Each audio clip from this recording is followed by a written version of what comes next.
이동형 뉴스 정면 승부. 이동형의 뉴스 정면 승부.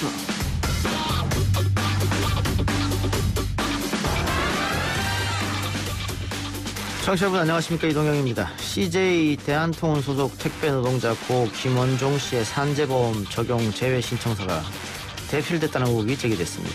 고 김원종님의 산재보험 적용제 신청에 대한 철저한 조사를 조속히 실시하라. 특수고용 노동자들의 산재보험 적용제 신청에 대한 전수조사를 실시하라. 산재보험 적용 제외 신청서 대필 의혹에 대해 문재인 대통령도 철저한 감독과 점검을 지시했는데요. 관련 의혹과 택배산업 현장의 문제에 대해서 김태환 전국 택배연대 노조위원장과 일부에서 이야기 나눠봅니다. 혹시 낙하산 금지와 관련된 검토는 해보셨습니까? 금융위 국정감사에서 최근 6년간 기재부 금융위 출신 관료들 207명이고요. 금감원을 포함하면 금융권에 포진한 공무원 491명이나 되는 건데요. 옵티머스 펀드 뒤에는 모피아의 그림자가 아른거리고 있습니다. 금융기관 곳곳에 낙하산 인사가 포진하면 제대로 된 개혁이 불가능하기에 관련 제도 개선이 필요한데요. 2부 이슈 언박싱 시간에서 한 주간 이슈에 대해서 짚어보고요. 3부 유튜브로 본 세상에서는 지난 한 주간 유튜브를 뜨겁게 달궜던 내용, 가짜 사나이와 관련된 논란과 문제에 대해서 하은기 새로운 소통 연구소장과 함께 짚어보겠습니다.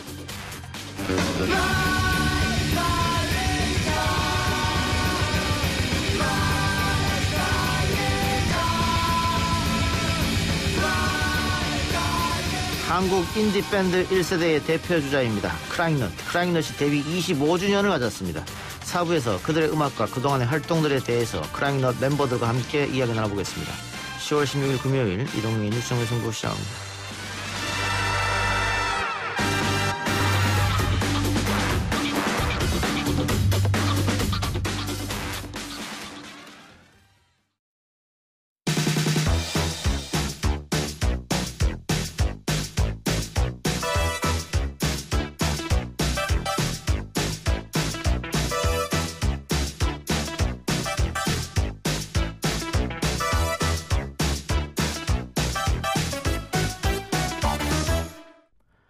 하루 15시간씩 일했다는 20년 경력의 택배기사 고 김원종 씨. 배송 도중 갑작스런 호흡곤란으로 쓰러져 병원으로 이송됐습니다만 끝내 숨을 거뒀습니다.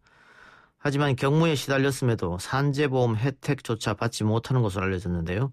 고 김원종 씨의 서명이 담긴 특수형태 근로종사자 산재보험 적용 제외 신청서 때문입니다. 스스로 산업재해 보험 적용을 포기하겠다고 서명을 했다는 건 상식적으로 이해가 가지 않는 대목입니다. 그래서 이 신청서가 대리점에 의해 대필 작성됐다는 의혹이 제기된 상황이죠. 오늘 문재인 대통령은 주요 택배업체를 대상으로 산업안전보건과 관련한 철저한 감독과 점검을 지시했습니다. 현장의 현실이 과연 어떤 건지 전국 택배연대노조 김태환 위원장과 이야기 나눠보겠습니다. 위원장님 나와 계십니까? 네, 안녕하세요. 네, 고 김원종 씨 상당히 경무에 시달렸다 이렇게 알려져 있는데 실제로 어느 정도였습니까? 그러니까 나이가 이제 48살이고요. 그리고 예. 비교적 이제 젊은 나이로 이제 평소 지병도 없었고요. 예. 가족들의 증언에 따르면 이제 매일 아침 6시에 일어나서 6시 30분에 출근하고 보통 밤 9시, 10시가 되어서 이제 집에 도착했다고 합니다. 예. 그리고 이제 돌아오시지 못한 날도 그 전날 이제 밤 9시쯤 들어왔는데 내일은 더 늦는다 이렇게 얘기하고 나갔다 그러더라고요. 그러면 하루에 14시간 뭐 이렇게 일했다는 거 아니겠습니까? 네네. 근데 지병도 없는 40대 후반의 분이 갑자기 일하다가 중간에 쓰러져서 돌아가셨다. 결국은 과로 때문이라고 이렇게밖에 볼 수 없겠네요. 네네, 그렇습니다. 그 택배 노동자분들이 보통 이렇게 많은 경무에 시달리고 있습니까? 근로시간 같은 것도. 네, 평균 근로시간이 하루 평균 14시간, 주평균 72시간 이렇게 해서 과로로 판정하는 시간이 장시간 노동으로 기준이 60시간 정도 되는데 그거를 이제 훌쩍 넘고 있는 거죠. 제가 듣기로는 점심이나 저녁 식사도 할 시간이 없어서 김밥으로 때운다 이런 얘기를 많이 들었는데. 예, 맞습니다. 그래서 고인의 이제 아버지께서 같이 이제 따라다니면서 이제 도움을 몇 번 주셨나 보더라고요. 예. 근데 밥도 못 먹고 일하는 걸 이제 보셨는지 저희랑 같이 기자회견 하실 때 이제 그런 말씀을 하시더라고요. 제발 밥이라도 좀 먹게 해줘야 되는 거 아니냐, 이제 이런 말씀을 하시는데 너무 가슴이 아프더라고요. 하루에 14시간씩, 15시간씩 이렇게 일할 수밖에 없는 근본적인 문제는 어디 있습니까? 그만큼 물량이 많아서 그렇습니까? 그 물량은 이제 계속 늘어나가고 있는데, 예. 저희들이 이제, 일하는 거에서 그 한 7시간 정도, 14시간 중에 한 7시간 정도가 공짜로 임금을 받지 않으면서 분류 작업을 저희들이 투입돼 있는 거예요. 그래서 이게 이제 예전에는 관례적으로 한 2시간 내외로 진행됐던 건데, 물건 인수하는 과정에서, 회사가 이제 분류 인력을 투입하지 않고 계속 저희들을 그 대기시키는 형태로 하면서 저희들을 이제 분류 인력에 동원해온 거죠. 그 회사 쪽에 요구는 했을 거 아닙니까? 분리 인원을 따로 좀 해달라고. 전혀 지금 그거는 이루어지지 않고 있는 모양이네요. 네, 전혀 이루어지고 있지 않죠. 그 아르바이트 예전에 했었던 친구들 이야기 들어보면 이 택배 분리 작업이 엄청난 중노동이라고 하던데 그걸 전혀 임금 받지 않고 그냥 지금까지 하셨던 거예요? 네. 그 분류 작업도 이제 보면은 여러 그 세부적으로 들어가면 뭐 업무가 이제 여러 가지 형태가 있어요. 그래서 뭐 포장하는 것도 분류고 저희 이제 택배기사들이 하는 것도 분류고 그다음에 그 상하차 분류하는 것도 있고. 예. 그러니까 뭐 죽음의 알바라고 해갖고 널리 알려져 있는 거는 이제 상하차 아르바이트. 예. 네. 그렇군요. 알겠습니다. 자, 그런데 문제는 이렇게 경무에 시달리는 분들이 산재보험 혜택을 받지 못한다. 이게 좀 납득이 안 가는데 전체 택배기사로 보면 산재보험 가입률이 어느 정도나 되는 겁니까? 그러니까 지금 이제 정부나 여기저기 이제 통계들을 보면은 택배기사가 5만 명이라고 나오고 있습니다. 예. 근데 이 5만 명 중에 산재 그 의무 가입이 돼서 이 5만 명이 다 그 산재 가입 대상이 돼야 돼요. 근데 사업자들이 신고를 자체를 안 해요. 그래서 이 5만 명 중에 18,000명만 산재 가입으로 그 가입 대상으로 신고가 돼 있고 이 18,000명 안에서도 11,000명이 적용제의 신청서를 쓰고 있습니다. 그래서 실제로는 5만 명 중에 한 7,000명만 산재 그 보험 적용을 받고 있는 거죠. 사실상 한 10% 내외밖에 안 되는 겁니다. 적용 제외 신청서는 택배기사 본인들이 스스로 요구하는 겁니까? 아니면 회사에서 요구하는 겁니까? 그러니까 이게 이제 저희가 이제 특수고용 노동자라 그래갖고 그 일반 노동자들은 이런 제도 자체가 없습니다. 예. 그냥 산재 의무 가입 이렇게 딱 하면은 끝나는 건데, 예. 저희만 이제 유독 적용제 신청서를 쓸 수 있는 이런 단서를 만들어놨는데, 예. 이거를 이제 사업주들이 악용하는 거죠. 의무 가입이 아니다 보니까. 네. 예. 근데 그 기사분들은 어쨌든 이게 산재보험을 가입하게 되면 회사반, 그 기사분 반 이렇게 당하는 거 아니겠습니까? 네, 이것도 이제 일반 근로자들은 전액 이제 사용자가 부담하게 되는데, 예. 저희 이제 택배 노동자를 비롯한 이제 특수고용 노동자들에게만, 이제 사용자 반, 그 다음에 이제 노동자 반, 이렇게 부담하게 이제 이런 제도가 있어요. 이렇게 제도가 돼 있다 보니까 사업주들이 그 절반을 내기 싫어가지고, 회유하기도 하고 협박하기도 하고 그리고 이 산재보험이 얼마나 이제 노동자들한테 좋은 건지 예. 이런 기본 안내조차도 제대로 하지 않고 이런 거죠. 예. 김원종 씨 같은 경우에는 하루에 14시간, 15시간씩 고강도의 근무를 했고 지병도 없었기 때문에 이게 누가 봐도 산재에 적용을 받아야 될 텐데 네. 문제는 산재보험 적용 제외 신청서를 김원종 씨가 생전에 썼다. 지금 이게 문제인데 지금 보니까는 대피해 의혹이 좀 있습니다. 네.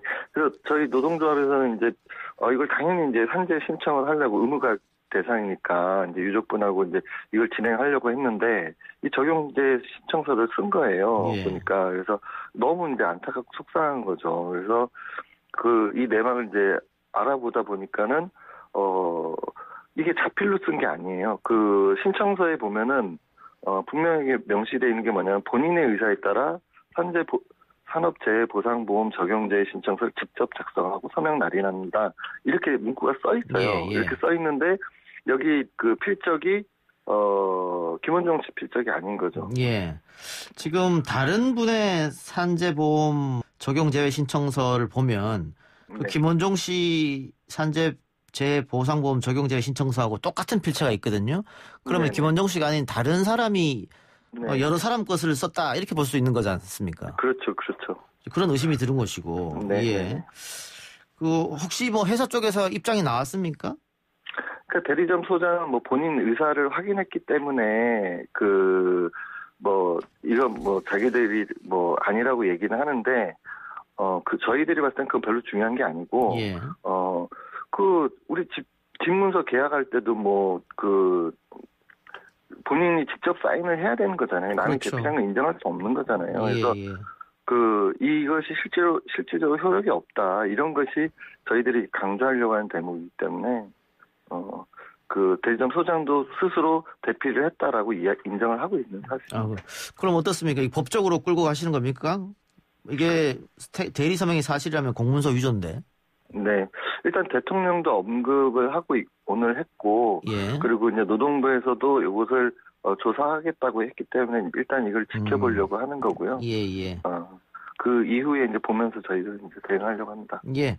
근로복지공단도 확인 작업을 벌이고 있다고 하니까 만일 대필이 사실로 드러나면 적용 제외는 취소될 수 있겠네요. 그렇죠. 그렇게 돼야죠. 예. 앞으로 그러면 이번 김원종 씨뿐만이 아니고 다른 분들도 대피했을 가능성이 있으니까 그런 조사도 필요할 것 같고요. 네. 이 산재보험에 대해서 다른 어떤 법적 제도적 보완은 어떤 게 필요하다고 보세요?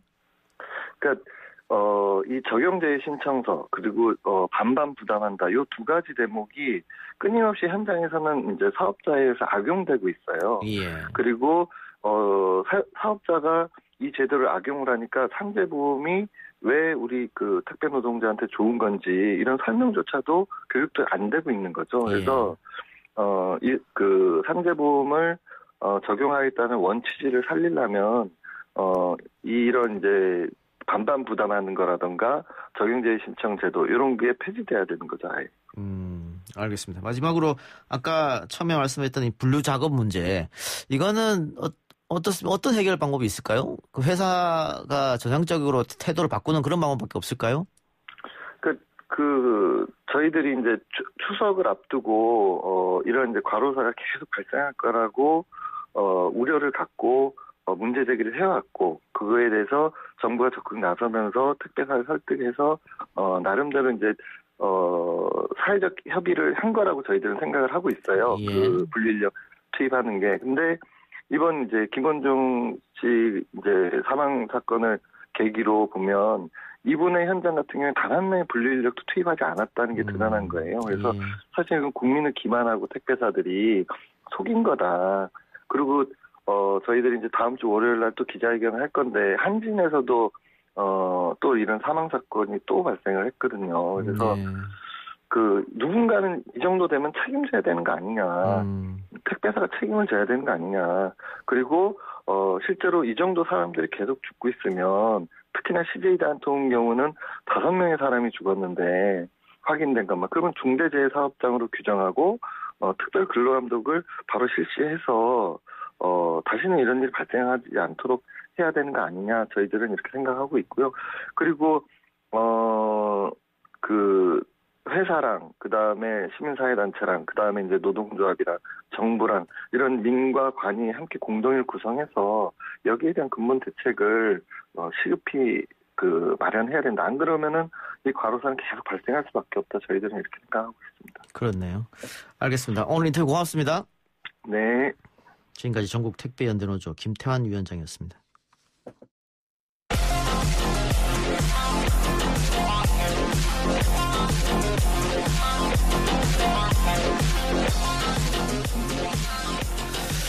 이슈 언박싱 들어갑니다. 신장식 변호사, 시사저널의 유지만 기자 나왔습니다. 어서 오십시오. 예, 안녕하십니까. 네, 안녕하세요. 라임 사태, 옵티머스 사태, 사안이 복잡한 데다가 등장인물도 많고요. 경제 용어들이 막 뒤섞여 있어가지고 조금 어렵게 청취자분들이 느낄 수도 있을 것 같은데 우선 옵티머스 펀드 문제부터 정리 좀 해보죠. 펀드 사기로 기소된 운용사 대표 등 관계자들에 대한 첫 정식 재판이 오늘부터 시작됐죠. 어떤 이야기 나왔습니까? 예, 오늘부터 이제 정식 재판, 관계자들에 대한 재판이 시작이 됐는데요. 일단 이제 김재현 대표, 윤석호 이사, 그다음에 옵티머스 2대 주주, 이사, 그다음에 관계사인 스킨 고문 등이 이제 재판이 열렸습니다. 이제 김재현 대표 같은 경우는 이제 이 사건이 정관계에 로비한 것처럼 비춰가지고 고통스럽다. 로비는 일절 없었다. 그리고 정관계 인사들이 펀드 수익자로 참여했다는 내용이 담긴 그 언론에 알려진 펀드 하자 치유 문건도 옵티머스와 관련이 있는 뭐 전직 청와대 행정관이나 일부 정관계 출신 고문단 때문에 오히려 금융당국이 오해할까봐 만든 거다. 이런 입장을 밝혔습니다. 그 지금 얘기한 펀드 하자 치유 문건이라는 게 분관문도 그렇고 추미애 장관도 허위 문서다라고 얘기했는데 또 우리 언론에서는 일부는 사실로 드러났다 또 이렇게 쓰더라고요. 근데 지금 김재현 대표는 로비 같은 거 일절 없었고 금융당국이 오해할까 만들었다 이렇게 됐네요. 이게 펀드하자 치유 문건을 기자들도 사실 의심하는 부분이 뭐가 있냐면 이 문건이 만들어진 게 5월입니다. 예. 근데 거기에 있었던 일들은 사실 5월 이전에 일어난 일들이거든요. 그러니까 예를 들면 하자를 치유할 때 뭐 이렇게 하겠다는 계획이고 문건이 만들어진 이후에 같은 일이 성사가 됐다면은 뭐 신빙성이 있다고 좀 볼 수 있는데. 예. 그러니까 환매가 중단된 게 6월 17일이에요. 그다음에 압수수색 당한 게 6월 25일.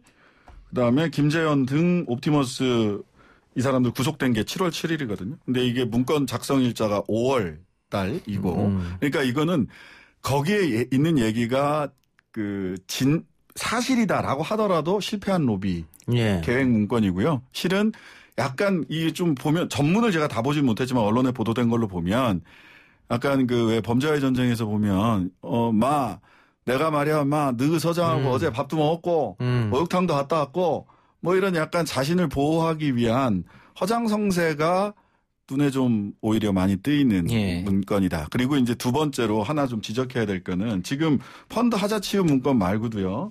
오늘 김봉현 라임 회장이 라임 전 회장이 뭐 굉장히 장문의 진술서를 보냈어요. 예.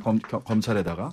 그다음에 또 이혁진 전 옵티머스 대표도 본인 입장문을 언론사에다 보낸 게 드러나고 있거든요. 즉 지금 그분들이 막 이 펀드 만들어서 큰 돈 같이 한번 벌어보자 했을 때는 간이고 쓸개고 서로 다 빼줄 것처럼 얘기를 했지만 결과적으로 지금은 약간 죄수의 딜레마에 빠져 있다라는 느낌이에요. 그러니까 자기가 살기 위해서 다른 사람에게 책임을 넘기기 위해서 각각 자기 플레이를 하고 있는 거죠. 재판에서도 이번 옵티머스 재판에서도 보면 김재현 대표하고 윤 변호사가 서로 책임 떠넘기느라고 네가 나를 속였지 이러고 있거든요. 예. 이런 가운데서 사실 실체적 진실이 뭐냐는 조금 더 두고 봐야 될 문제입니다. 그리고 이 펀드 하자 치유 관련 문건에 이현재 전 경제부총리, 최동욱 전 검찰총장 뭐 이런 사람 이름이 등장했으니까 이런 사람들을 통해서 로비하려고 했던 거 아니냐. 이 두 사람은 뭐라고 얘기하고 있어요? 일단 이현재 고문 소개로 최동욱 변호사를 고문으로 위촉했고 형사사건을 전담토록 했다 뭐 이렇게 적혀 있었는데요. 최동욱 전 총장 같은 경우는 이제 자신이 소속된 법무법인을 통해 가지고 매출 채권 검토를 맡았다는 것은 금시초문이고 뭐 거기에 문건에 등장하는 다른 법무법인도 전혀 알지 못한다. 도주 시나리오 등 이런 내용들은 모두 허위고 그리고 법무법인이 모종의 역할을 했다는 취지의 익명 관계자의 진술도 명백한 허위이며 음해다. 이렇게 밝혔습니다. 예. 그리고 언론에서 크게 부각되는 것은 진영 장관인데 옵티머스에 5억을 투자했다. 가족과 다 함께해서 총 5억인데 이게 언론에 옵티머스 무슨 권력형 비리 이런 단어가 등장하고 현직 장관 이름이 나오니까 오해할 수도 있을 것 같습니다만 지금 봤을 때는 진영 장관도 피해자가 아니냐. 진영 장관도 피해자고요. 사실 여기 펀드 매니저를 예전에 했던 사람들도 여기에 들어 옵티머스에 돈을 넣은 사람들이 꽤 있어요. 왜냐하면 옵티머스의 제안서 자체로만 보면 굉장히 안전한 펀드거든요. 그러니까 3% 수익률 목표가 연 2.8에서 3% 정도고 공공 매출 채권에다가 투자하는 거기 때문에 이 제안서로 놓고 봤을 때는 이거는 원본 손실이 있을 수 없는 펀드예요. 다만 이 옵티머스가 이렇게 원본 손실이 있을 수 없는 제안서를 만들어 놓고 공공 매출 채권을 사실은 단 하나도 구매하지 않았다. 그쪽에 투자하지 않았다라는 게 문제지 사업 제안서만 놓고 보면 굉장히 깔끔하거든요. 그러니까 진영 전 장관도 투자를 했던 거죠. 그다음에 다수의 펀드 매니저들도 심지어 여기에 투자를 했다가 돈을 이렇게 날린 이런 일들이 벌어집니다. 그러니까 명백히 시중은행에서도 이걸 상품으로 팔았었기 때문에 예, NH투자증권이 가장 많이 팔았고 자산가들 뭐 관리하는 매니저들이 이제 자산관리인들이 이제 추천을 했을 경우도 있거든요. 그다음에 그렇기 때문에 뭐 들어간 것만 가지고 이게 뭐 모종에 무엇이 있겠다 뭐 이렇게 의심하기는 좀 힘들죠. 6개월 만기짜리로 들어갔던 거는 또 정상적으로 돈을 좀 주기도 했어요. 그러니까 1조 원 정도 이상을 옵티머스 펀드로 그 돈을 투자를 받긴 했는데 그 중에서 이제 환매 중단된 건 그 절반 정도 수준인 한 5,115억 정도가 환매 중단이 됐었죠. 예. 아까 이혁진 전 대표 옵티머스 입장문을 보내왔다고 했는데 현재 도피 중입니다. 미국에. 그래서 미국에 있습니다. 우리 당국에서 범죄 뭐 인도 조약 이런 걸로 지금 데려올 생각을 하고 있는데 이혁진 씨가 어떤 내용을 이야기한 겁니까? 입장문에? 이제 간단하게 말씀드리자면 본인은 오히려 이제 일종의 피해를 좀 봤다. 실제로 이런 범행을 저지른 사람들은 자신이 옵티머스에서 손을 뗀 이후에 들어온 경영진들이 모두 다 뭐 모종의 일을 꾸민 것이다. 뭐 이런 취지의 입장을 밝혔고요. 이혁진 대표 같은 경우는 이제 2017년에 이제 법정 구속이 된 이후에는 사실상 이 옵티머스에서 실질적인 권한은 다 뺏겼다고 보는 게 맞을 것 같습니다. 그러니까 이것도 저는 언론에서 확인 취재 없이 막 쓴다 이런 느낌을 지울 수가 없는데요. 말하자면 이혁진 씨가 한양대를 나왔고 한양대 동문 중에 임종석 전 청와대 비서실장이 있다. 이걸로부터 시작을 해서 이혁진, 김재현이 같이 옵티머스 이 사태를 일으킨 주범인 것처럼 보도를 해요. 그런 뉘앙스로. 근데 이혁진 씨는 2009년부터 옵티머스 전신인 자산운용사를 운영하다가 2017년 6월 달에 김재현 현 대표, 지금의 옵티머스 사태를 일으킨 김재현 현 대표한테 쫓겨납니다.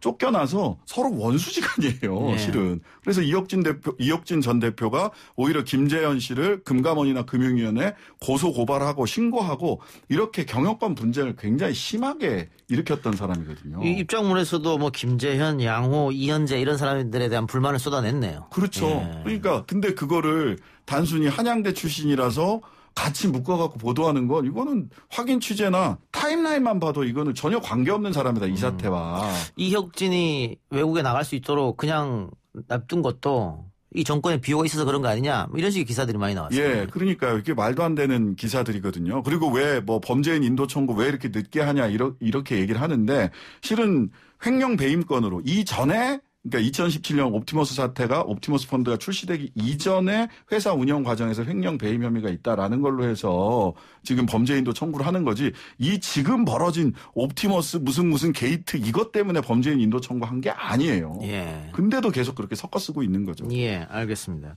근데 어쨌든 정치인들의 이름이 나온다. 뭐 이재명 이름도 나오고 이낙연 이름도 나온다. 특히 이낙연 대표 같은 경우에는 복합기죠. 복사기도 하고 뭐 백시도 되고 되는 이런 복합기 임대료를 6개월간 월 11만 원, 60여만 원인데 이거를 받았던 게 아니냐. 그래서 뭔가 해줬던 거 아니냐. 근데 그래서 이거는 논리적으로 좀 말이 안 되는 것 같은데 월 11만 원 복합기. 이 정도 유력 정치인이 복합기 한 대 받으려고 그렇게 했을까요? 예. 근데 이게 사실관계를 조금 더 이것도 들여다보고 써야 되는데 그 언론에서도 이게 뭐냐면 리스를 양도받은 거거든요. 예. 그러니까 보통 저희도 사무실에서 복합기 임대해 보면 거의 다 2년 빌려 약정, 쓰죠. 예. 3년 약정 예. 이렇게 해서 중간에 약정이 그 해지되면 그 돈을 많이 물어내야 돼요. 예. 그러니까 이전에 복합기를 쓰던 그 사무실을 이낙연 그 대표가 쓰던 선거 사무실로 쓰려고 했던 사무실에서 쓰던 사람이 이거를 리스를 양도하는 리스 계약을 그대로 그냥 넘겨주는 과정에서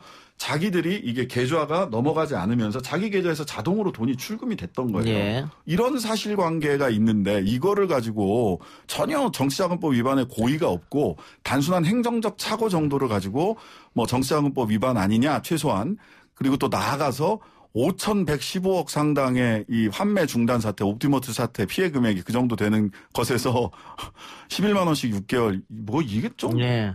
그래서 이거는 뭐 정치자금법 위반이 안 될 것 같고요. 상식적으로 봤을 때도. SBS에서 첫 보도했는데 조금 무리수를 둔 게 아닌가 싶고. 이재명 지사건 같은 경우에는 이 옵티머스에서 경기도에 물류센터를 짓는다. 그런데 보통 허가기간이 1년 넘으니까. 예. 자신들은 어쨌든 물류센터를 짓는다고 하고 다른 쪽에서 펀드를 모금해서 돈을 받아야 되니까 1년 넘게 걸리는데 우리가 이재명 지사한테 로비를 해서 급하게 패스트트랙으로 빨리 허가가 날 수 있다. 그래서 이름이 등장했다는 거지 않습니까? 네.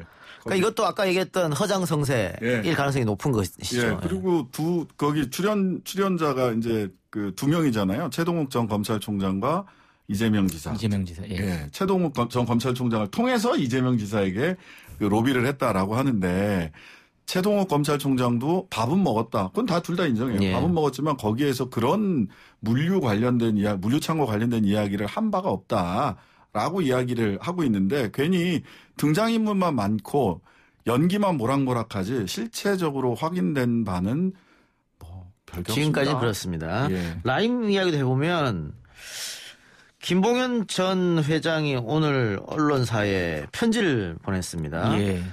처음에는 강기정 전 수석 등 여당 정치인들한테 돈을 줬다라고 얘기했는데 이번 편지에서는 강기정한테 돈을 준 것이 아니라 모종에 어디서 강기정 이름을 언급해달라. 그러면 당신을 빼주겠다. 이런 얘기가 있었던 것이고 오히려 현직 검사 또 야당 정치인에게 로비를 했다. 이렇게 나왔어요. 예, 오늘 서울신문이 이제 보도를 했는데요. 뭐 서울 남부지검의 라임 사건 책임자와 얘기가 끝났다. 이 전관인 A 변호사라고 하겠습니다. 여당 정치인들과 청와대 강기정 수석을 잡아주면 총장에게 보고 보석으로 재판을 받게 해주겠다. 뭐 이런 주장을 했고요. 당초 2명의 민주당 의원은 소액이라서 수사를 진행하지 않는다고 했다가 그 윤 총장의 진짜 민주주의 그 발언 이후 수사 방향이 급선회해 두 사람에 대해서 수사가 진행됐다. 뭐 이런 취지의 주장을 했습니다. 또 검사가 진술 대부분을 작성해 책임자에게 인터넷으로 공유하면 수사 책임자가 원하는 대로 내용을 수정한 뒤 본인에게 인정시키는 식으로 수사가 진행됐다. 뭐 라임펀드 청탁건으로 우리은행 행장 로비와 관련해서 검사장 출신 야당 유력 정치인 등의 수억 원을 지급했다고 밝히기도 했습니다. 검사장 출신 야당 유력 정치인에게 수억 원을 지급했다고 검찰 조사에서 말했는데 이건 수사가 안 되고 여당만 됐다. 기동민 의원 같은 경우에도 양복값이 그 양복 한 벌이 그 금액이 너무 작기 때문에 더 올려라.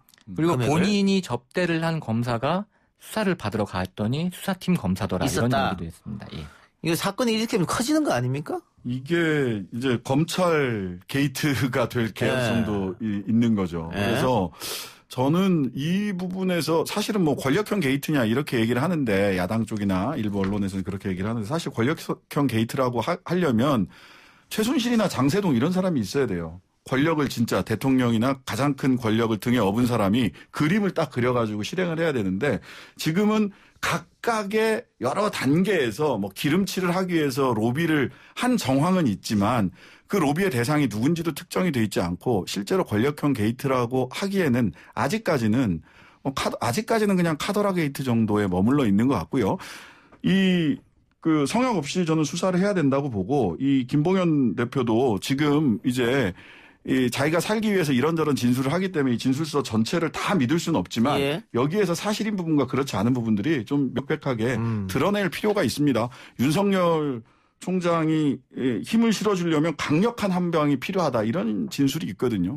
이게 맞는 진술인지. 아니 그럼 김봉현 전 회장의 진술이 맞는다고 하면 검찰이 수사하면 안 되는 거 아닙니까? 이거 관련자들이 다 로비 받았던 사람들이 수사를 하고 있다. 또 윤석열 총장 이름도 나오는데. 그래서 이제 그 야당 쪽이나 이런 쪽에서는 이성윤 중앙지검장을 못 믿겠다라고 하는 게 있고, 근데 이게 이제 옵티머스 건이 그 중앙지검에서 하고 있고 라임은 남부지검에서 하고 있거든요. 그리고 또 한쪽에서는 윤석열 총장을 못 믿겠다라고 하고 있으니 사실은 검찰이 지금 굉장히 난감한 처지에 모여 있고 이러다 보니까 특별수사본부나 특검 얘기도 나오는데 일단은 지금 진행되는 재판이나 사실관계를 조금 더 보고 판단해도 될 것 같습니다. 일단 수사를 하고 있으니까요. 그런데 김봉현 전 회장이 그 편지 내용 중에 야당의 전 대표의 최측근인데 검사장 출신에게 수억 원을 줬다 했잖아요. 네네. 이거 몇 명으로 딱 좁혀지는데 그러면? 굉장히 좁혀지긴 하죠. 근데 이 양반이 또 뭐 문 총장 청문회 신상팀장을 했던 사람이다 이 사람이 또 이렇게 얘기를 하는데 이러면 또 다른 사람이 돼요. 그래서 요거는 조금 더 확인이 필요할 것 같습니다. 이게 그러니까 노무현 전 대통령 수사팀에 우병우 전 민정수석과 같이 있었고, 그 다음에 신상팀장을 했고, 뭐 그 다음에 뭐 자유한국당 뭐 전 관계자 뭐 측근이다 뭐 이런 단서들이 있으니까요. 조합을 해보면 누군지 좀 윤곽은 잡힐 것 같긴 합니다. 몇 사람으로 좁혀지긴 합니다. 알겠습니다. 뭐 조금 더 지나면은 뭐 나오겠죠 뭐. 나올 겁니다. 폭로가 또 구체적으로 간다거나 그렇게 되면. 다른 얘기 해보죠. 지난 4.15 총선의 공직선거법 위반 사건 공소시효가 어제부로 끝이 났고 시효 만료를 앞두고 선거법 위반 혐의로 현직 의원들이 무더기로 재판에 남겨졌습니다. 여당, 야당 할 것 없이 의원들이 많은데 일단 야권은 야당 의원들이 숫자가 더 많다. 그래서 현 정권의 야당 탄압이다 이렇게 이야기하고 있죠. 예, 맞습니다. 일단 여야를 보면은 더불어민주당과 국민의힘만 딱 놓고 보면은 국민의힘이 10명이고 더불어민주당 같은 경우는 현재 한 7명이거든요. 지금 야당이 더 많기 때문에 야당은 이제 현 정권이 이제 정치 탄압을 하고 있다. 이렇게 주장을 하고 있습니다. 특히 조수진 의원 국민의힘에 예. 또 최강욱 열린민주당 대표 이 두 사람은 공소시효 끝나기 직전에 기소했지 않습니까? 보통 대체로 지금 13일 날 다 기소를 해서 혹시 이제 기소를 하지 않은 사람들에 대해서 재정 신청을 할 수 있는 하루의 기한을 보통 주는데 막판까지 고민을 하다 조수진 최강욱 두 의원들 같은 경우는 검찰이 막판까지 고민을 했다라고 하는 흔적이 보이는 거고요. 그다음에 그 숫자. 그러니까 이거는 예. 조수진 의원 같은 경우는 김홍걸, 양종숙은 기소했는데 조수진을 기소 안 하면 당연히 논란이 있으니까 마지막까지 고민했을 것 같고요. 예, 예. 최강욱 대표 같은 경우는 지금 언론 보도에 의하면은 윤석열 총장이 직접 나섰다는 거잖아요. 그렇죠. 기소하라고. 예. 이건 어떻게 봐야 될까? 저는 이거는 실은 지금 똑같은 동일한 사실관계를 가지고 재판이 진행되고 있잖아요. 예. 그러니까 조국 전 장관 아들에게 그 허위의 인턴 증명서를 떼어줬냐라는 건으로 해서 이미 재판이 진행되고 있어요. 업무방해로? 예, 업무방해로 진행되고 있는데 그게 그런 일 없다라고 선거에서 이야기한 걸 가지고 사실 허위사실 유포다 이렇게 간 거예요. 그러니까 이거는 누가 봐도 좀 무리하죠, 사실. 판결이 이미 난 사안에 대해서 그런 적 없다라고 만약에 한다면은 뭐 허위사실이다라고도 그렇죠.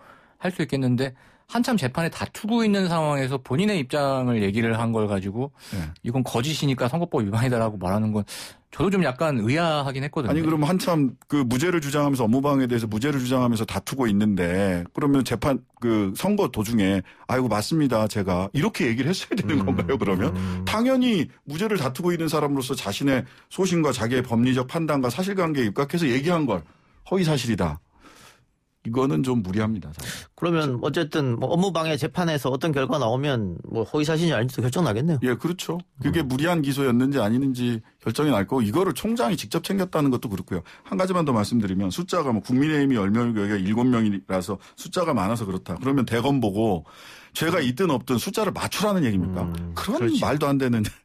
사실 무소속에 있는 뭐 김홍걸 의원 같은 분들 합치게 되면은 사실 여야가 숫자도 비슷해요. 사실은 비슷해요. 예, 최강욱, 이상직, 김홍걸, 양종숙 뭐 범여권으로 분리되니까요. 네. 또 민주당이 있다가 탈당한 사람들이고 하니까. 네. 알겠습니다. 근데 국민의힘 입장에서는 지금 103석 아닙니까?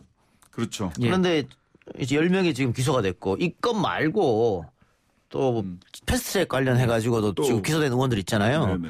그렇다면 이게 100석 밑으로 떨어지는 거 아니냐 이런 우려가 좀 있는 것 같아요. 당내에서는. 이 좀 약간 음모론을 이야기하기에 딱 좋은 정도 숫자인데요. 그러니까 그 개헌 저지선을 무너뜨리기 위해서 일부러 검찰이 이렇게 한 거다라고 얘기하기가 좋은 숫자인데 근데 사실 국민의힘에 지금 기소된 분들 지역구 출신 지역구나 또 조수진 의원 비례잖아요. 비례는 뭐 날라가도 뒤에 승계를 하게 되는 거고 출신 지역구가 대체로 국민의힘이 날라가도 국민의힘한테 굉장히 유리한 지역이에요. 예. 그래서 잠시 백석이 무너질 수는 있을지는 모르겠으나 이거는 음모론을 펼치게 되게 좋은 숫자일 뿐이지 그리고 저 범죄를 저질러서 백석이 무너지면 무너지는 거죠. 그걸 어쩌겠습니까? 예.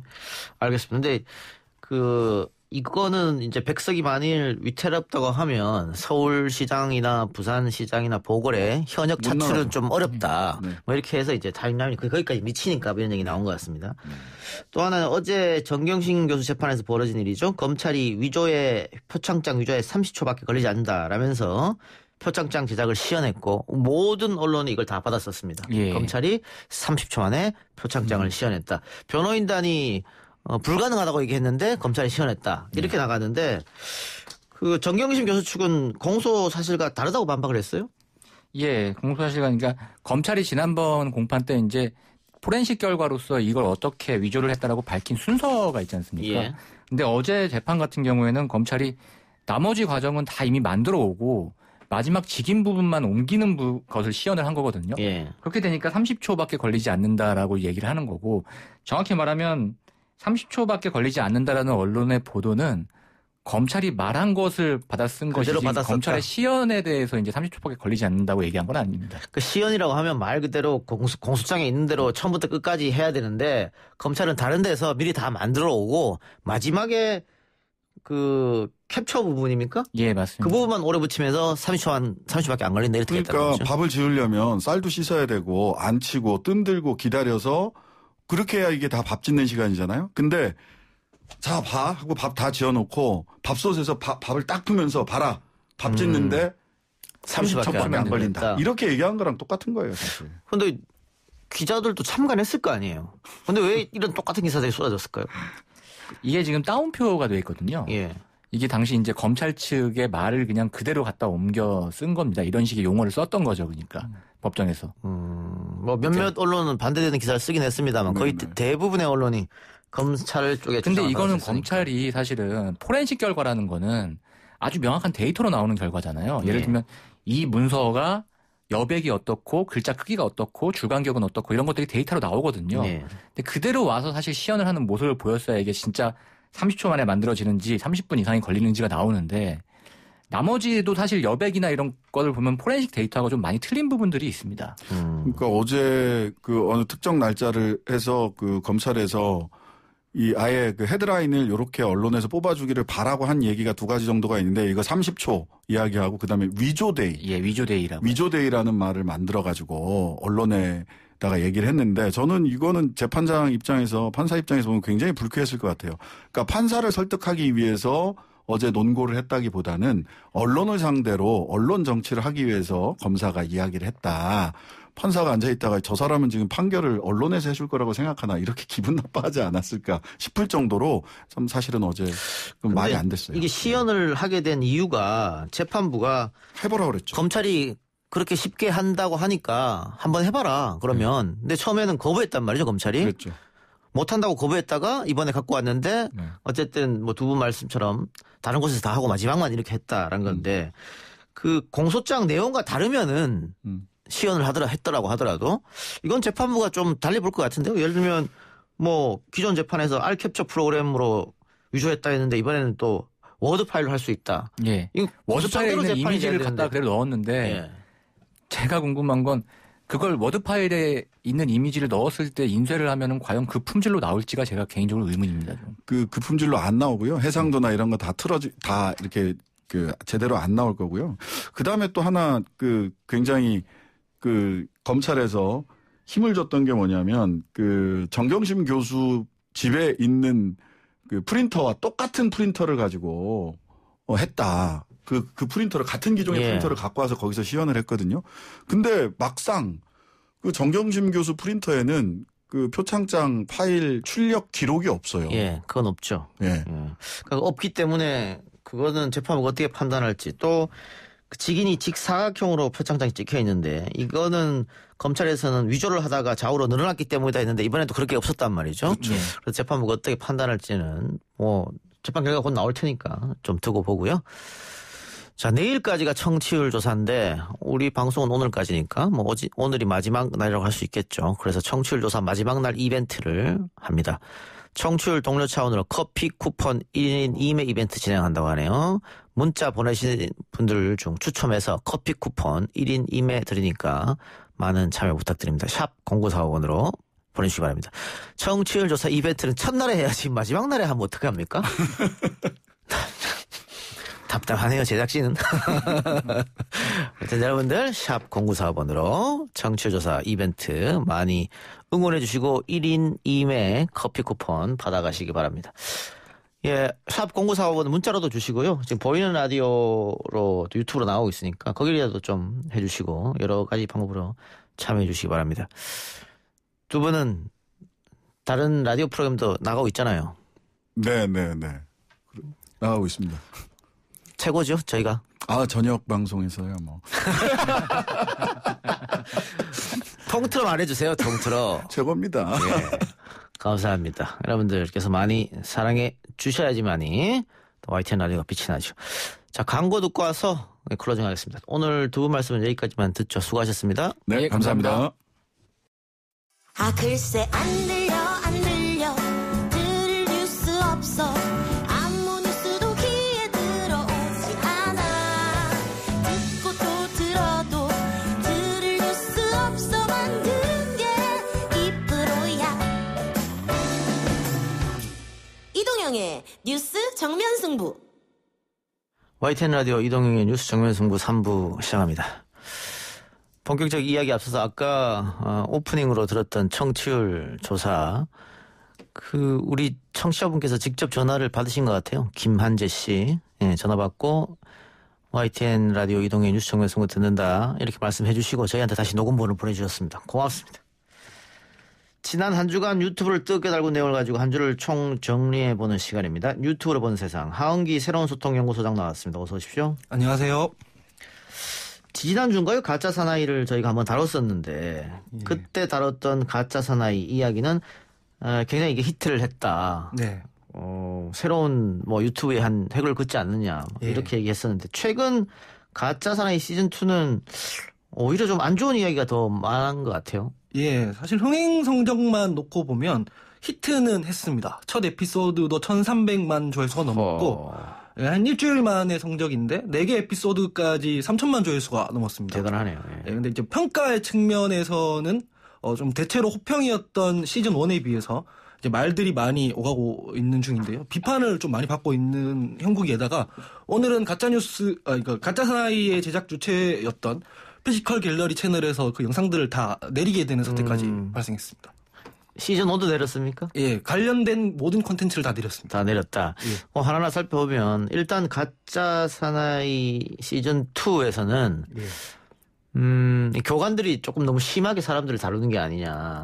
너무 자극적으로 간 것이 아니냐. 그런 논란이 좀 있었던 것 같아요. 예, 가학성 논란이 좀 있었는데요. 언론의 비판도 많이 받았는데 사실 훈련의 강도로 보면은 시즌 1이랑 별 차이가 없습니다. 예. 별 차이가 없는데 사람들이 이제 출연자들이 시즌 1에 비해 한 2배 이상 늘었습니다. 그래서 카메라가 그 훈련을 하는 장면들을 다 따라가질 못했어요. 인터뷰 같은 것도 이 시즌 1에 비하면 획기적으로 줄어들었고. 그래서 사실 그 분량을 채우는 장면들이 얼차려를 하는 장면들로만 채우다 보니까 보는 사람 입장에서는 저런 걸 대체 왜 해야 되나 이렇게 느끼는 게 좀 많았던 것 같아요. 예. 네.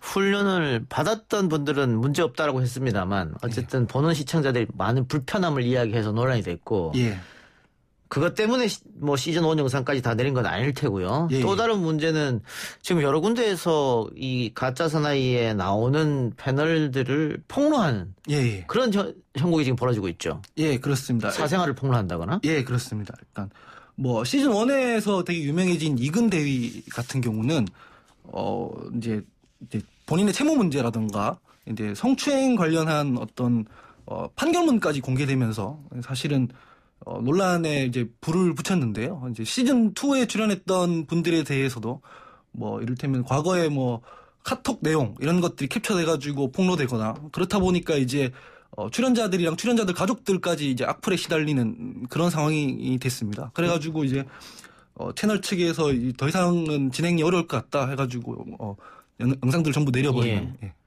이근 대위를 폭로하는 것은 가로세로 연구소 또 김용호 씨가 지금 하고 있는데. 예, 그렇습니다. 김용호 씨는 오늘도 또 다른 폭로를 예고했더라고요. 계속해서 이근 대위 의혹을 폭로하겠다는 입장인 것이고.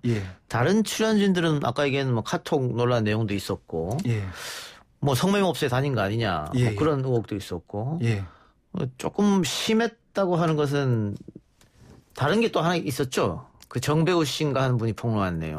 그게 이제 메인인데 거기서 이제 소위 몸캠이라고 해가지고 동의 없이 이제 나체 사진을 올려버리는 거를 어저께 해버렸어요. 그럼 범법인데? 범법입니다. 그래서 경찰에서도 이제 내사가 들어갔다고 하더라고요.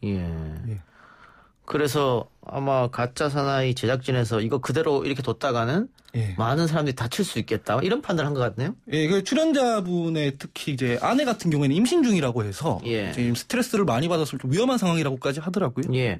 근데 과연 이게 제대로 검증이 이루어진 다음에 폭로가 된 건지 아니면 말고식의 폭로인지 예. 이런 것도 한번 볼 필요는 있을 것 같아요. 그리고 그걸 떠나서 예. 뭐 공인들도 아니잖아요. 예, 사실 그렇습니다. 예, 유튜브에 출연하는 사람들인데 예. 이 사람들의 과거 사생활을 무차별하게 다 이렇게 폭로하고 오픈하는 게 과연 옳은 일인지 이런 예. 논란도 있는 것 같습니다.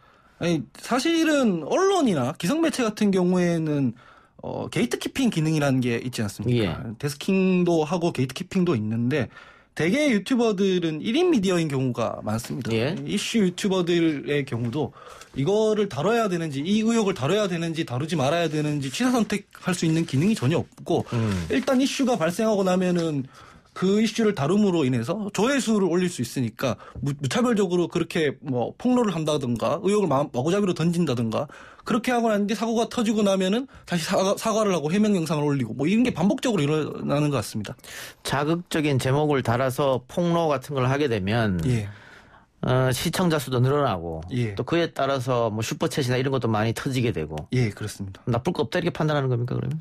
그러니까 소위 그 레카차 같은 어떤 그 모습을 보이는 건데 레카로 비교를 하더라고요. 예. 예, 뭐냐면은 이제 교통사고가 나면은 현장에 이제 레카차가 가서 그 차량을 끌고 오지 않습니까? 예. 마찬가지로 어떤 이슈, 어떤 사고가 발생하면은 이 이슈 유튜버들이 출동을 해서 그 이슈를 자기들이 다뤄가지고 이슈를 또 재확산시키는 그런 모습을 보고 이슈 레카차라고 이제 예. 많이 비유를 하고 있습니다. 예. 예. 그런 형태의 일이 벌어지고 있다. 예. 그러면서 이 가짜 뉴스가 생산할 수밖에 없는 구조일 수도 있고 게이트키핑이 안 되다 보니까. 예, 그렇습니다. 그리고 이게 뭐 클로시스 체크한다는 것도 유튜버가 혼자 하기는 어렵고. 예, 그렇습니다.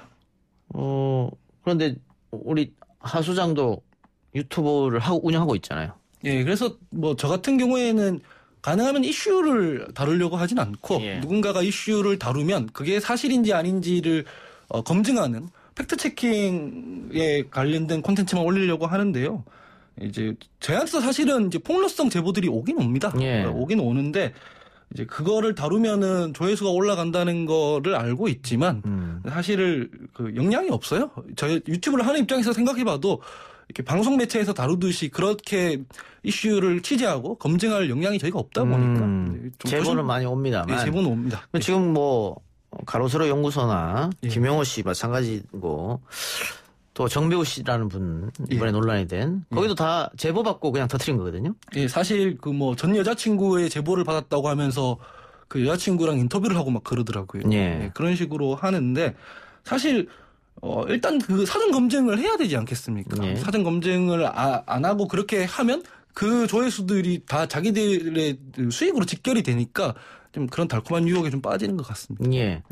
최근에 유튜브 문제가 지금 많이 지적되고 있는데 이번에는 가짜 사나이 때문에 논란이 발생한 것이고 아까 얘기한 뭐 레카 이슈 같은 거. 예, 예.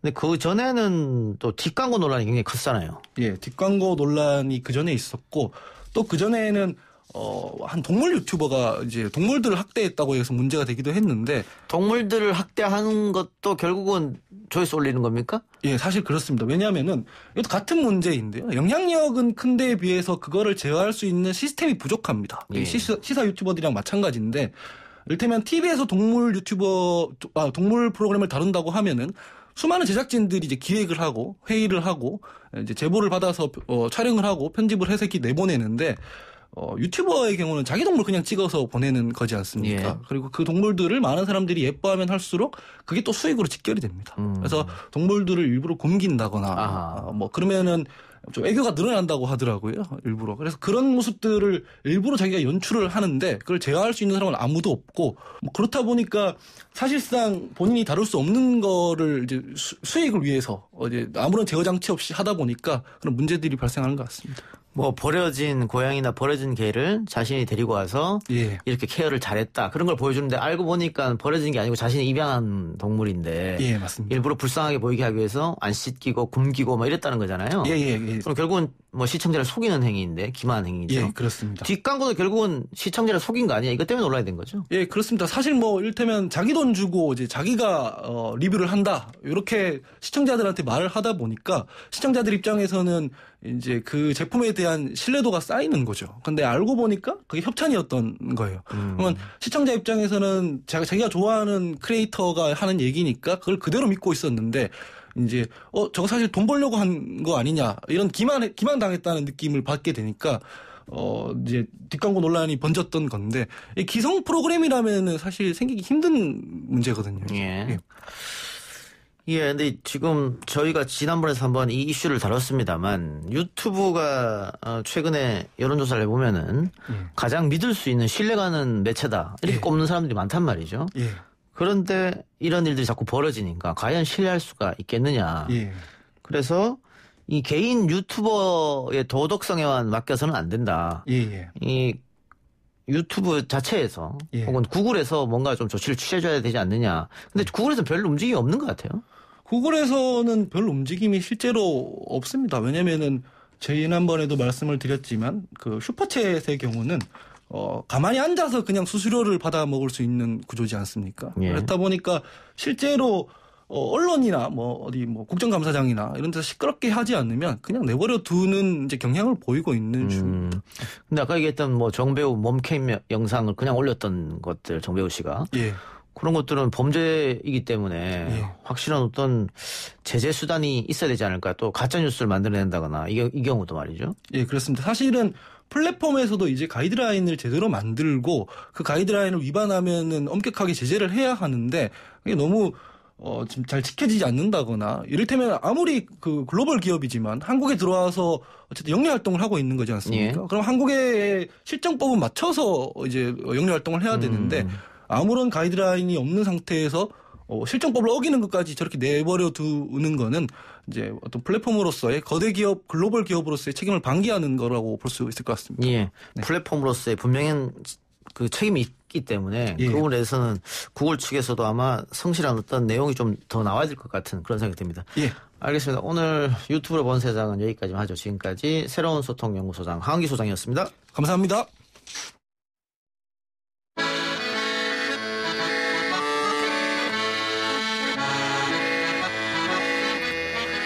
YTN 라디오 이동의 뉴스 정면 승부 4부 시작합니다. 노래방, 공연장 등 수많은 곳에서 사람들을 방방 뛰게 만들었던 말달리자라는 노래 다들 아시죠? 무대 위에서 목 놓아 말달리자를 외쳤던 밴드 크라잉넛이 데뷔 25주년을 맞이했습니다. 밴드 크라잉넛 직접 스튜디오에 모셔서 이야기 나눠봅니다. 크라잉넛 박윤식 씨, 이상면 씨, 이상혁 씨 나왔습니다. 어서 오십시오. 안녕하세요. 4부 시작하면서 오프닝 음악으로 들었던 노래가 굉장히 귀에 익숙한 노래인데 독립군가죠 이거? 네, 저희가 부른 독립군가. 네, 그걸 좀 편곡했습니까? 네, 저희가 언제더라?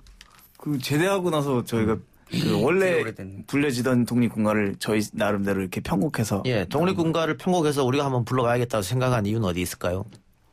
그게 이제 의뢰가 들어온 거죠. 아, 그래요? 그때 이제 나라 국방부인가? 예. 거기서 이제 그 컴필레이션 음반을 만들었어요. 예. 근데 거기에 이제 저희 보러 독립군가랑 몇 곡 중에 고르라고 했는데 저희는 이제 독립군가를 선택해서 그 노래가 편곡을 하기 이전에 노래 자체가 너무 좋아가지고 예. 이걸 선택하게 된 것 같아요. 예. 저는 아주 역사의식이 투철해서 우리가 이런 거 불러봐야지 이렇게 해서 만드는 줄 알았더니. 그건데요. 그거였어요? 네. 마침 그때 연락이 왔군요, 국방부로부터. 네, 딱 만들려고 저희 딱 제대해갖고 군기가 막 들어있을 때. 예.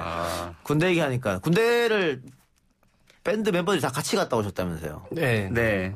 어떻게 그런 생각 하셨을까? 저희가 그 당시 동반 입대라는 제도가 만들어져가지고 저희는 아시다시피 형제고 형제나 이제 친구 하나씩 동반 입대를 할 수가 있어서 4명이 같이 갈 수가 있었어요. 그래서 우리 간대가 수방사 수도방위 사령부 군악대를 지원해가지고 가게 됐습니다. 그러면 거기서 연주도 하시고. 네. 예. 군대 행사를 많이 했었죠. 행사 많이 나가고. 빰빠라빰빠라빰빰빰 이런 거. 그 부대 자체에서는 저희가 이제 밴드로도 할 수 있으니까 저희가 좀 많이 저희를 이용해가지고 공연도 많이 하고 그랬었어요. 예. 근데 어느덧 25주년이 됐습니다. 밴드 처음 결성할 때 이렇게 오래 동안 할 줄은 전혀 생각 못 했겠죠? 아무 생각 없었어요. 다 아시다시피 아무 생각이 없었어요. 그냥 뭐 우리가 좋아하는 음악 하자 했던 게 그냥 여기까지 왔네요. 네, 그렇죠. 네, 숨가쁘게 달려오다 보니까 여기까지 온 거. 근데 이 밴드라는 게 쉽지 않잖아요. 대한민국, 특히 대한민국에서. 네, 그 차도 요새 락 음악이 많이 사람들이 많이 안 들어가지고 그 쉽지는 않은데 그거보다 음악을 좋아하는 저기 마음이 좀 커가지고 여기까지 오게 되지 않았나. 이렇게 팀을 한다는 게 사실 막 이견도 많고 그렇죠. 또 오래 한다는 게 보통 이렇게 막 10년 넘은 팀들도 별로 없잖아요. 아이돌들도. 근데 뭐 저희 나름대로 자부심이 있어요. 이게 오래 끌고 왔다는 거에 대해서. 네. 뭐 경제적으로 중간에 힘들고 이런 건 없었나요? 지금 제일 힘들어요. 중간 뒤로 갈수록 점점. IMF도 버텨오고 뭐 메르스도 버텨오고 그랬는데 지금 제일 힘들어요. 코로나가 공연이 없으니까.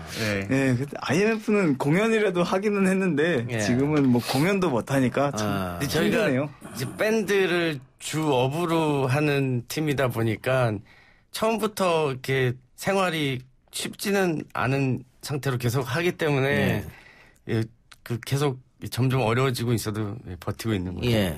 또 뭐 음악이 요즘은 또 거의 아이돌 음악으로 많이 듣고 하니까 그래서 좀 더 어려운 것 같은데 박윤식 씨는 뭐 혹시 혼자 솔로로 한번 해라 뭐 이런 제안 받은 적 없어요? 근데 아직 그 정도 실력은 안 되는 것 같아요. 네. 저도 여기 업혀가는 입장이라. 근데 25년 전에 처음 만들 때 악기도 잘 못 다뤘다면서요? 악기도 못 다뤘는데 어떻게 밴드를 할 생각을 하셨을까? 저희가 그 교육을 받은 게 아니고 직접 음악을 독학으로 해가지고 처음에는 힘들었는데 그 주위에서 저 연주 못한다고 뭐라고 그런 사람들도 되게 많았어요 처음엔. 근데 그것 때문에 좀 더 오기가 생기지 않았나 그랬던 것 같아요.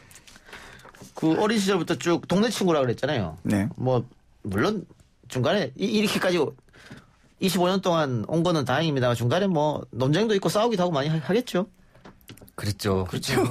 주먹 다짐도 있었고 그런 것도 많았죠. 근데 그런 거를 솔직하게 얘기를 하는 게 오히려 더 좋았던 것 같아요. 그러면 25년 돌이켜봤을 때 가장 기억에 남는 순간은 주먹 다짐입니까? 주먹 다짐은 너무 많아가지고 일일이 그 후에 뒤풀이. 그리고 저희가 4명이 지금 5명이라 1명 형이 더 들어왔긴 한데 원래 저희 4명이서 어릴 때부터 친구였기 때문에 둘이 이제 이렇게 싸우면 다른 또 둘이 이제 중재가 돼요. 뭐 그런 식으로 이제 싸움하는 그 둘만 바뀌지 또 서로 중재를 해주고 그런 식으로. 5명이 이렇게 한꺼번에 싸우진 않거든요. 근데 과거보다는 크라잉넛이 TV에서 잘 볼 수 없는 것 같아요. 무대가 그만큼 사라졌습니까? 아이돌 위주로 재편되다 보니까 아니면 요즘엔 트로트 열풍 때문에 그런지. 그 전부 다인 것 같은데. 전부 다인데요? 전부 다 플러스 저희가 그 약간 말을 예능감이 있게 말을 못해가지고. 음악 프로그램 전문 음악 프로그램이 좀 없기도 하고. 전혀 연예인 같이 안 보여요. 그만큼 친숙한데 이 크라잉넛이라는 이름은 어떻게 만들어졌습니까?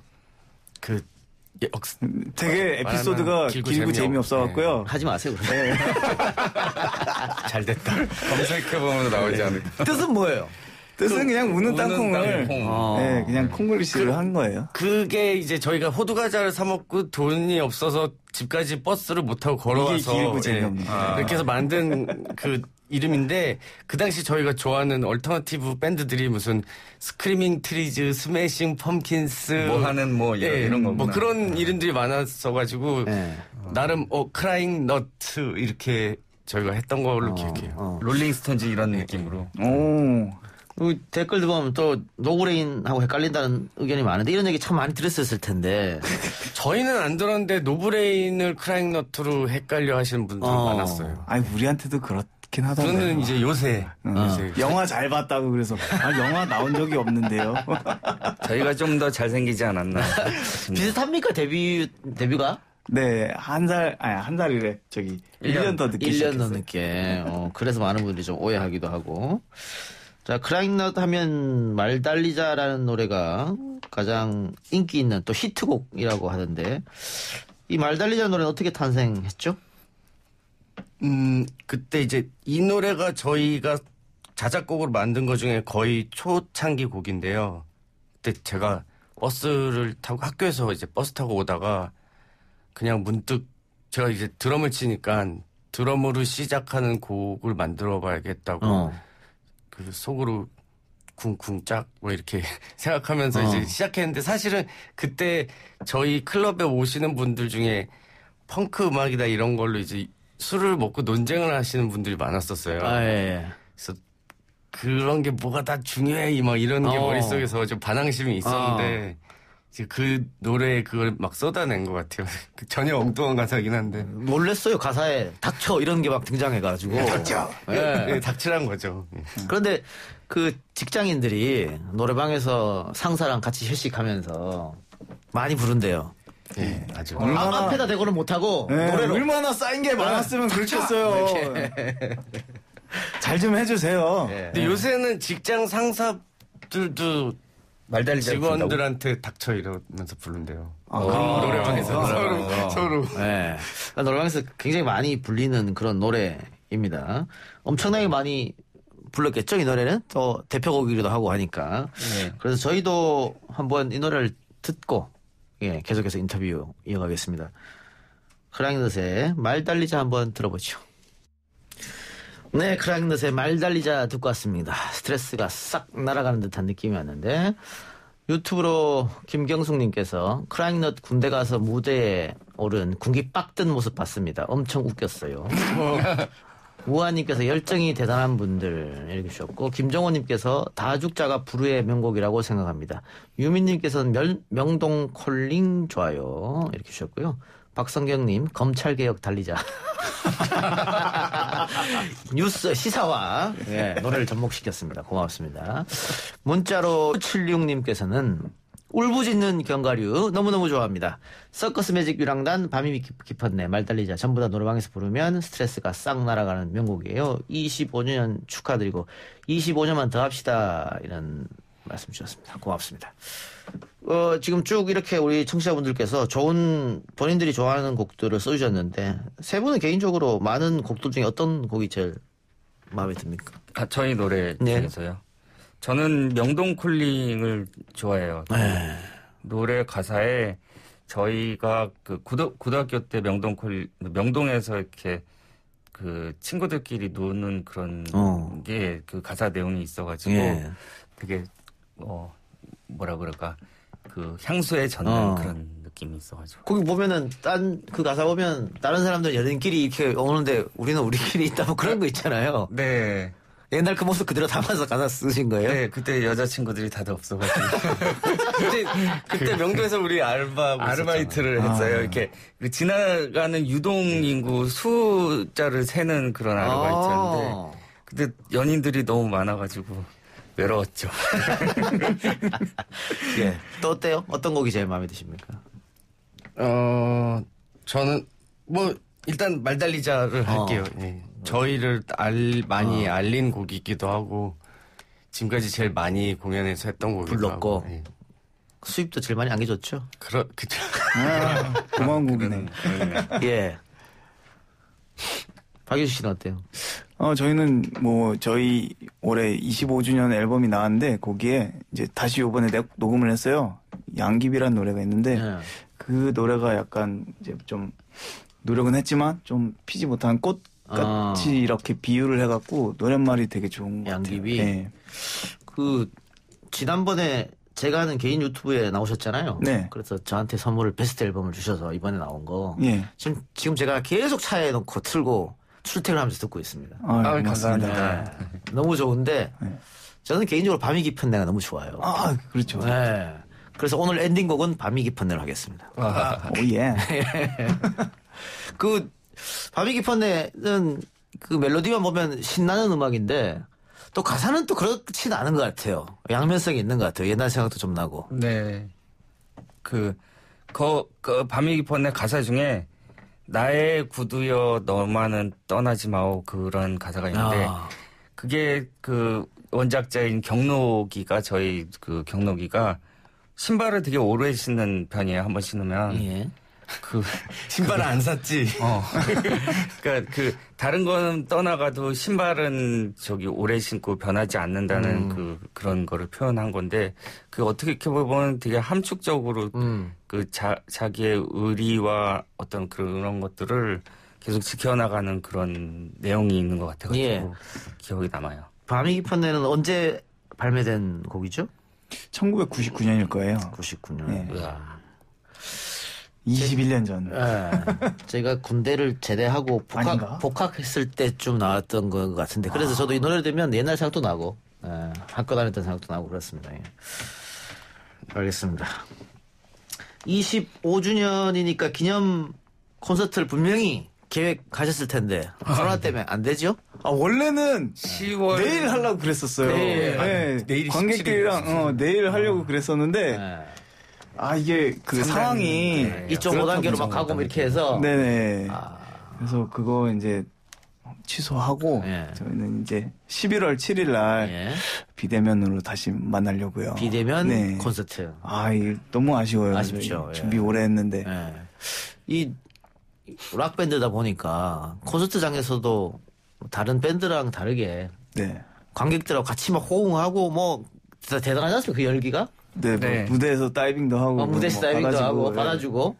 근데 비대면 한 번도 안 해봤죠? 아니요, 지금 몇 번 해봤어요. 어땠어요? 옛날에 공연장에서 공연하는 거랑.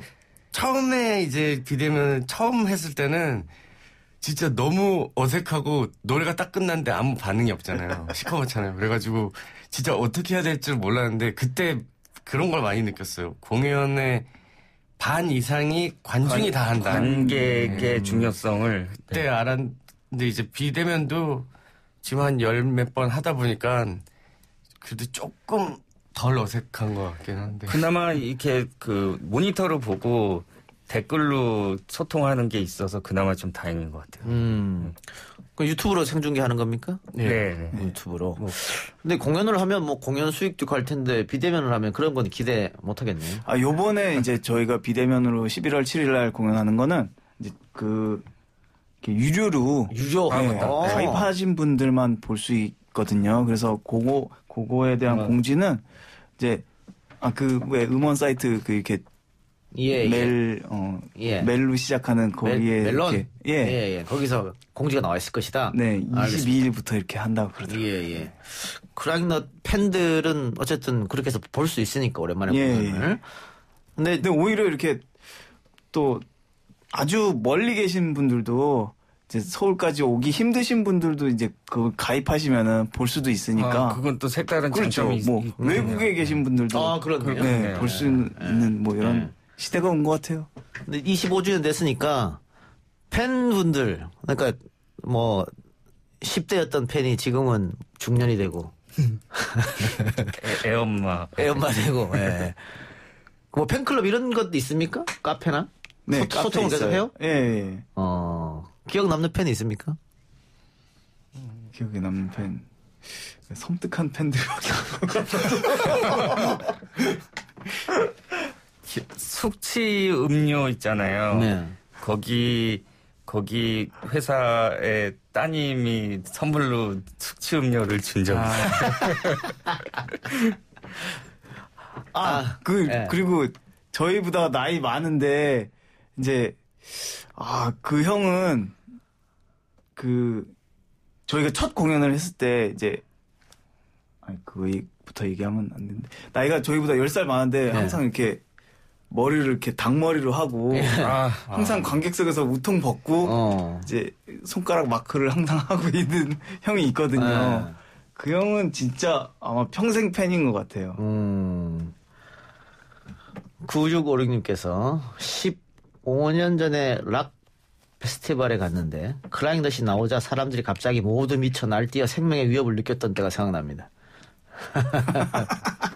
그 정도는 아니지 않나. 그래도 이 락 페스티벌에서 크라잉넛 하면 최고 아닙니까? 헤드라이너로. 네, 제일 미친 것 같죠. 그러니까. 또 노래들이 또 다들 또 신나는 노래니까. 또 사람들이 뭐 이렇게 뒤에 잡고 뭐라 그러지?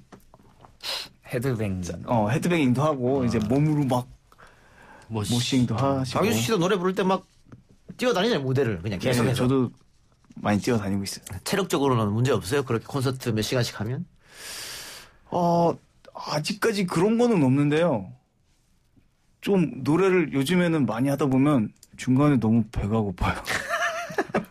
알겠습니다. 이 베스트 앨범 마지막으로 홍보하세요. 지금 16곡 들어있었나요? 네. 16곡. 그걸 지금까지 히트한 노래만 모았는데 네. 다 연주도 새롭게 하고 노래도 새롭게 불렀다면서요? 네. 네, 그게 베스트 앨범을 그냥 예전에 있던 거를 그대로 넣으면은 좀 성의가 없는 것 같기도 하고 지금까지 저희가 공연 때 계속 부르면서 약간의 편곡이 바뀐 그런 곡들을 좀 표현하고 싶어가지고 녹음을 다시 했고, 예. 밤이 깊었네. 우리 마지막 엔딩곡 들을 텐데 그 노래 포함해서 크라잉넷의 유명한 곡들 16곡이 모두 다 들어가 있으니까 관심 있는 분들은 검색해서 한 번씩 구입해 주시기 바랍니다. 자, 박윤수 씨가 대표로 그 25주년 기념해서 팬들에게 하고 싶은 이야기 한마디 하시기 바랍니다. 요즘 많이 힘드시지만 저희 앞으로도 계속 음악 할 거고 많이 응원해 주세요. 감사합니다. 예. 11월 17일입니다. 7일 아니고? 7일. 11월 7일. 죄송합니다. 예, 유튜브로 김송희님께서 저도 평생 팬입니다. 20대 오빠들 만나 지금 40대가 됐어요. 이렇게 이야기 주셨습니다. 좋아요. 예. 알겠습니다. 자, 그러면은 엔딩곡을 들으면서 끝내나요? 예, 광고 듣고 오겠습니다.